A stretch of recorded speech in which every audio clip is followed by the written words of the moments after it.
Hello everyone, welcome back to another video. Today I'll show you how to get a permanent Shopify Admin API access token.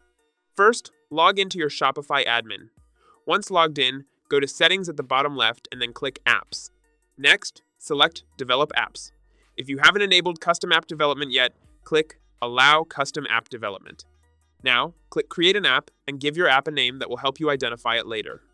After entering the name, click Create App. Shopify will create the app and take you to its details page. To set permissions, go to the Configuration tab in the app details. In the Admin API Integration section, click Configure. Select only the permissions or scopes that your app needs, then click Save. Finally, generate the access token.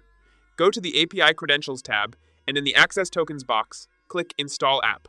Confirm by clicking Install. The page will refresh, and your Admin API access token will be generated. Click Reveal Token to view it. Remember, this token is shown only once, so copy it and store it safely. With this token, your app can make authenticated requests to the Shopify Admin API and manage your store data. If you found this video helpful, don't forget to like and subscribe. Thanks for watching.